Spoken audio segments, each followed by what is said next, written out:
La presión arterial es una variable esencial del medio interno, es decir, es una de esas condiciones cuya homeostasis es fundamental mantener para un buen estado fisiológico del organismo. Es tan importante el mantenimiento de la presión arterial que hay múltiples sistemas encargados de mantener esta homeostasis, es decir, hay diferentes mecanismos que están entrelazados o interrelacionados entre sí, y eso es lo que hace complicado entender la regulación de esta variable, de la presión arterial. Así que en este vídeo voy a tratar de recoger todos esos mecanismos, ¿no?, en un esquema, todos los mecanismos implicados en la regulación de la presión arterial. Voy a empezar haciendo un esquema en el que se integren todos los sistemas que participan y después haré otros dos esquemas para explicar qué sucede o qué retroalimentación tiene lugar en las situaciones en las que baja la presión arterial y en las situaciones en las que sube la presión arterial. Bueno, vamos a empezar entonces por el esquema general. Recordar que la presión se define como el flujo por la resistencia, ¿no? Esto es lo básico en cualquier sistema de fluidos. En este caso, el flujo va a ser igual al gasto cardíaco, ¿no? El flujo, el caudal de sangre, lo interpretamos también como gasto cardíaco. Y la resistencia la podemos poner como la resistencia vascular periférica en nuestro sistema circulatorio. Esto sería nuestra presión arterial. Vale, visto así, vamos a ir por partes. ¿Qué es lo que regula el gasto cardíaco? ¿Qué es lo que regula esa resistencia vascular periférica, que básicamente es la resistencia de las arterias? Bueno, el gasto cardíaco sabemos que es la frecuencia cardíaca por el volumen sistólico. Es decir, es la cantidad de sangre que bombea el corazón por minuto. Eso es lo que va a fijar nuestro caudal, nuestro flujo sanguíneo, determinante de la presión. Entonces, vamos por partes. La frecuencia cardíaca hace referencia a la regulación cronotrópica del corazón, ¿no? ¿Cuántas veces hace ciclo cardíaco por minuto? Lo podemos representar con un reloj, ¿vale? Es una regulación del tiempo, latidos por minuto. ¿Y de qué depende? Pues está regulado por las células marcapasos, ¿vale? Estas células marcapasos, pero a su vez está regulado por el sistema nervioso autónomo. Entonces, tenemos una regulación tanto simpática como parasimpática. Cada uno a través de sus receptores específicos, muscarínicos si es parasimpático, adrenérgicos si es simpático, que lo que van a hacer, pues en el caso del simpático es activar los canales IF, en el caso del parasimpático activarían los canales de potasio, unos para despolarizar, otros para hiperpolarizar, y de una manera u otra estamos regulando a la alza o a la baja la frecuencia cardíaca. En cuanto al volumen sistólico, la cantidad de sangre que bombea el corazón durante la sístole, pues va a depender, por un lado, de la contractilidad del ventrículo del corazón. Aquí vamos a poner, sería la capacidad de contraerse del ventrículo, ¿no?, que lo vamos a representar así. Y esto, a su vez, claro, va a depender de las células del miocardio, de los cardiomiocitos, que representamos así. Estos cardiomiocitos van a estar sometidos también a una regulación nerviosa, en este caso solamente del simpático. Entonces tendríamos nuestras neuronas simpáticas que a través de la noradrenalina estarían estimulando la entrada de calcio para aumentar los puentes cruzados y entonces hacer más fuerza de la contracción. Por otro lado, este volumen sistólico va también a estar muy regulado por la precarga, la capacidad que tiene el ventrículo para llenarse, precarga. Y la precarga a su vez depende de 4 factores. Por un lado, el retorno venoso. Por otro lado, la capacidad de distensibilidad del ventrículo. Por otro lado, la contractilidad de la aurícula. Y por último, de la volemia. El retorno venoso va a depender de la capacidad de nuestras venas para retornar la sangre al ventrículo. Y esto, a su vez, va a estar regulado por 3 mecanismos. Por un lado, por el movimiento corporal, es decir, la bomba músculo-esquelética, por la respiración, nuestro mecanismo de respiración a través del movimiento de los músculos inspiratorios, que se conoce como bomba respiratoria, porque va a generar esa diferencia de presión, esa presión negativa en la caja torácica que va a atraer la sangre también hacia el corazón. Los músculos, la bomba musculoesquelética, porque al movernos y contraer y relajar los músculos esqueléticos estamos deformando las venas para ayudar a retornar la sangre al corazón. Y por último, la activación también del simpático, lo vamos a poner por tanto como una neurona, que lo que va a activar es el músculo liso que rodea las venas, también con sus receptores adrenérgicos. Esto sería el simpático. Y que al deformar las venas ayudamos al retorno venoso. El aumento del retorno venoso lo que va a hacer es que entre más sangre al corazón, que va a suponer el estiramiento, por tanto, el estiramiento de esas fibras del miocardio,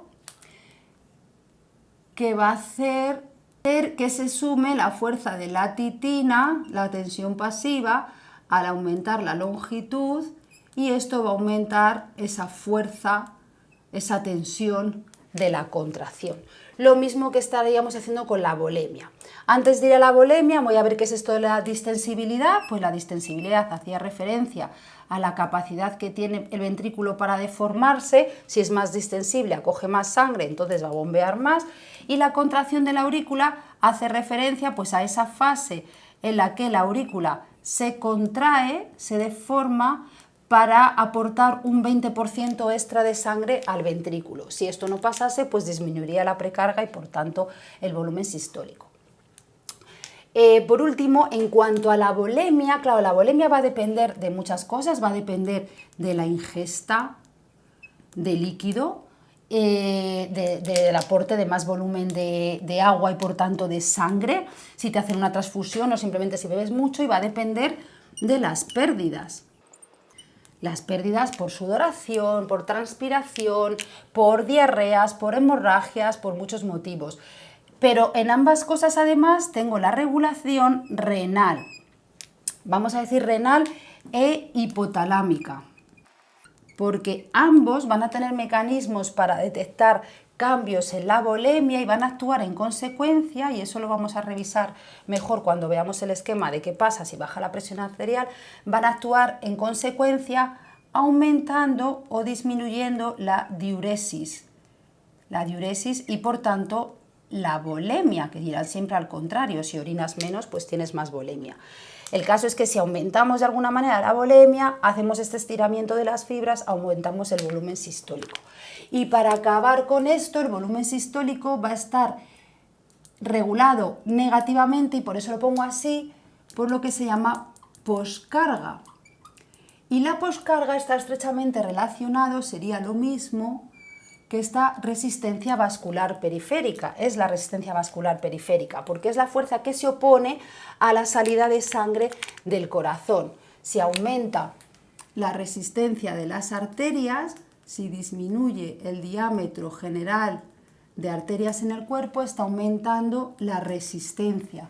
Entonces, esta sangre que eyecta el corazón se va a encontrar con un aumento de la presión, va a disminuir el gradiente de presiones, entonces disminuiría ese volumen sistólico.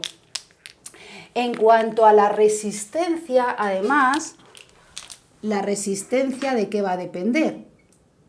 Pues la resistencia, acordaros que es directamente proporcional a la densidad de la sangre y a la longitud del sistema, e inversamente proporcional a pi multiplicado por r a la cuarta potencia. La densidad de la sangre y la longitud del sistema, si aumentan, aumentará la resistencia, y eso irá a favor de aumentar la presión arterial, pero son variables que no cambian con mucha frecuencia o que no utiliza nuestro sistema de retroalimentación para regular la presión. Entonces con lo que nos quedamos es con el radio a la cuarta potencia. ¿Y qué hacemos o de qué manera podemos regular el radio? Si lo pongo aquí, ¿cómo controlamos el radio de nuevo de las arterias? Pues el radio de las arterias, utilizando el músculo liso que las rodea, de nuevo va a ser regulado a nivel de sistema nervioso autónomo o diferentes hormonas que pueden ser vasoconstrictoras o vasodilatadoras o diferentes sustancias químicas que podrían, o fármacos o de todo tipo que podrían afectar también a esa contracción-relajación del músculo liso y de esa manera afectar a la resistencia vascular periférica y por tanto a la presión arterial. Vamos a recuadrar esto. Vale, recordar que la poscarga es la resistencia vascular periférica, que por cierto, algo que iría en contra de la poscarga, o que es la manera en la que el corazón intenta frenar esto, es engrosando las paredes del ventrículo, aumentando el espesor del ventrículo. Esto podría contrarrestar un poquito ese aumento de la poscarga. Entonces, en este esquema, que en realidad es algo que ya tenía en un vídeo del gasto cardíaco, pero que quería recoger aquí, se encontraría todo lo que tiene que ver con regulación de la presión arterial, que como veis tenemos toda una parte de la que es responsable el corazón, ¿no? Lo que tiene que ver con frecuencia cardíaca es regulado por el corazón, la contractilidad para el volumen sistólico tiene que ver directamente con el corazón, la distensibilidad también tiene que ver directamente con el corazón o la contractilidad de las aurículas. Luego tenemos toda una parte regulada por el sistema vascular, que sería lo que tiene que ver con retorno venoso, sistema vascular, poscarga es sistema vascular, resistencia vascular periférica es sistema vascular, y luego tenemos la intervención del riñón, de los riñones, bueno, también endocrino, en la parte de la volemia, que tiene un papel muy importante con la regulación de la presión arterial. Por eso yo a mis alumnos les hice el esquema inicial de curso de qué sistemas regulan la presión arterial.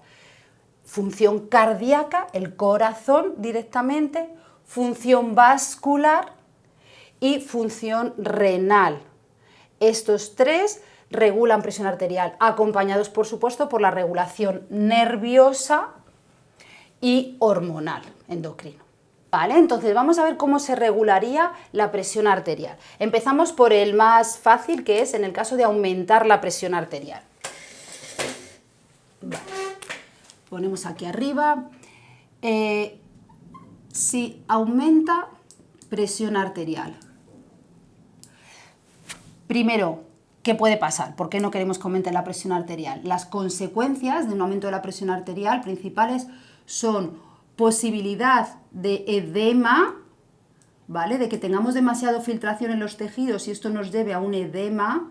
En cualquier parte de mi cuerpo podríamos tener ese edema, y el edema implica una peor transporte del oxígeno, intercambio de los gases, o que tengamos una rotura, que tengamos hemorragia, ¿vale? El hecho de que aumente aquí la presión nos puede llevar al edema, nos puede llevar a la rotura de vasos. Serían las dos consecuencias más importantes. Entonces, ¿qué es lo que va a suceder? En primer lugar, a nivel local, para evitar esto, para que ese aumento de presión pueda dañar los capilares, lo que van a hacer las arteriolas en cada uno de los sistemas sería hacer el reflejo miogénico, que consiste en una vasoconstricción promovida porque el aumento de presión va a actuar sobre el músculo liso que rodea las arteriolas, lo va a estirar, esto va a hacer que se abran los canales TRP que permiten la entrada de calcio, y el calcio hace más puente cruzado, y entonces esto llevaría al cierre,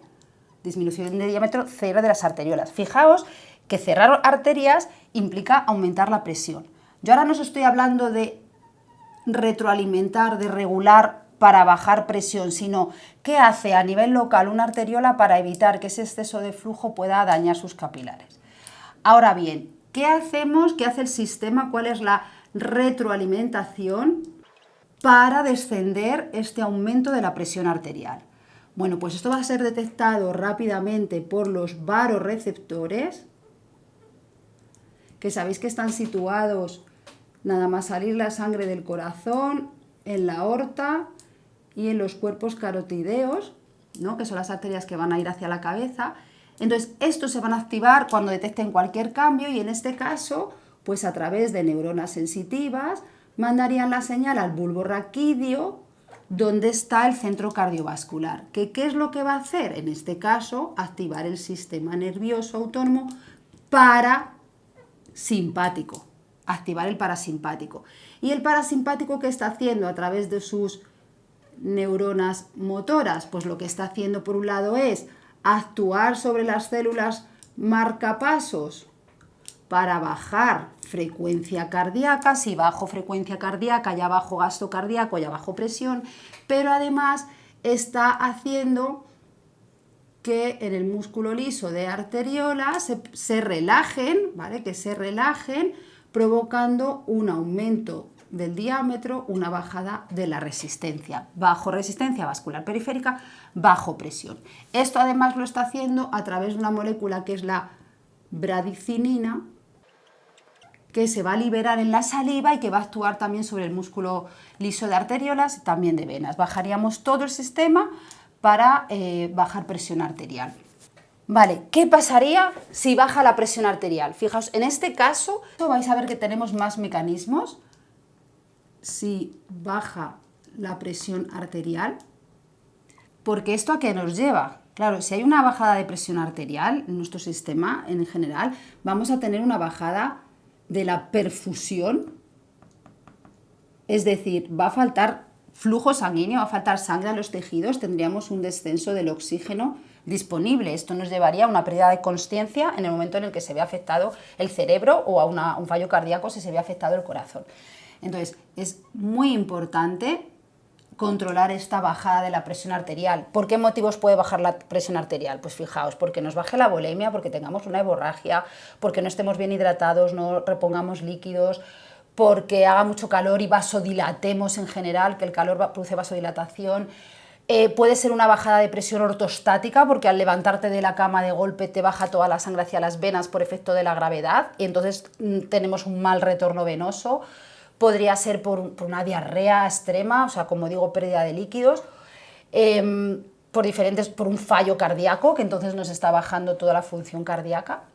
Entonces, en estas situaciones, ¿qué pasa? Bueno, esto sería el efecto, mecanismos de regulación. De nuevo, a nivel local, esto no es que sea una regulación para retroalimentar, sino ¿qué pasaría en los órganos? Bueno, los órganos tienen que intentar conseguir más sangre, entonces si baja la presión van a tener esa falta de oxígeno, que sumado al propio metabolismo de los tejidos que genera sustancias de desecho del metabolismo, pues como puede ser el CO2 y otras, pues a lo que nos va a llevar es a la vasodilatación, a un aumento del flujo, ¿no? Una disminución de la resistencia. Pero fijaos que esto no está ayudando para nada a aumentar la presión. Como digo, esto podría ser lo que hace a nivel local un tejido para conseguir más sangre. Pues me vasodilata porque le está faltando oxígeno, ¿no?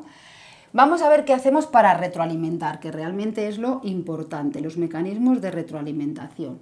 Vale. De nuevo, lo primero, activamos varoreceptores. ¿Vale?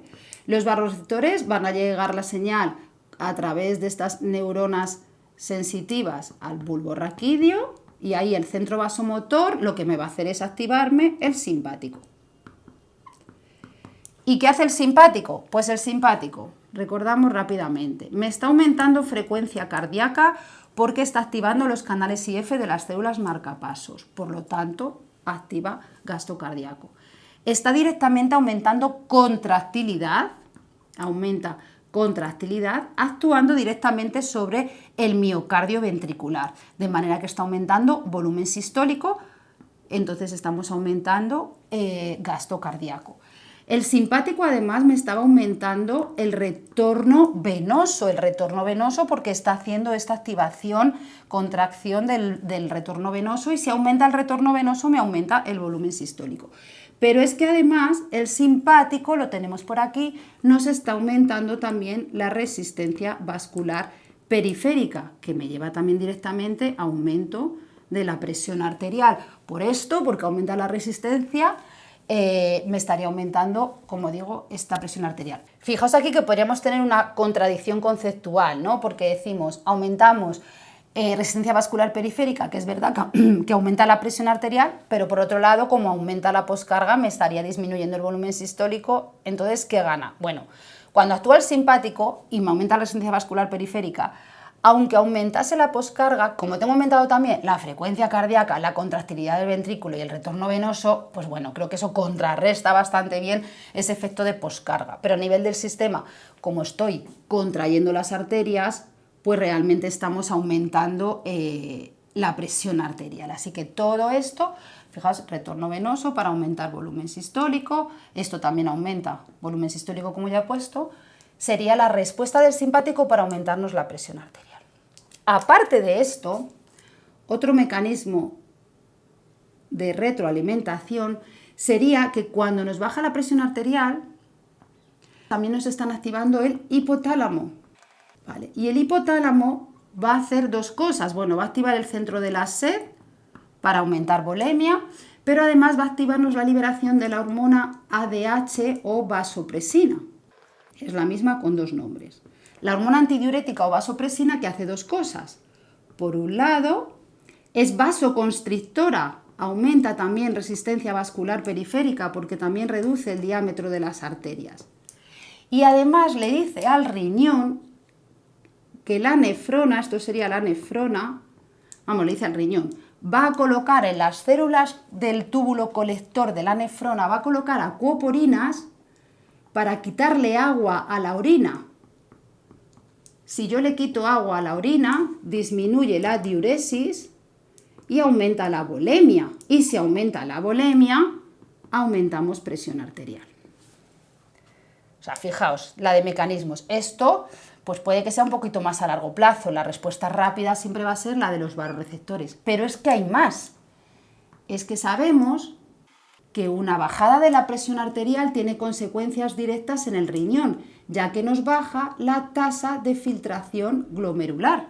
Si baja la tasa de filtración glomerular, sabemos que el riñón lo que hace es liberar renina, que esta renina nos va a activar a la angiotensina 2, que hace muchas cosas.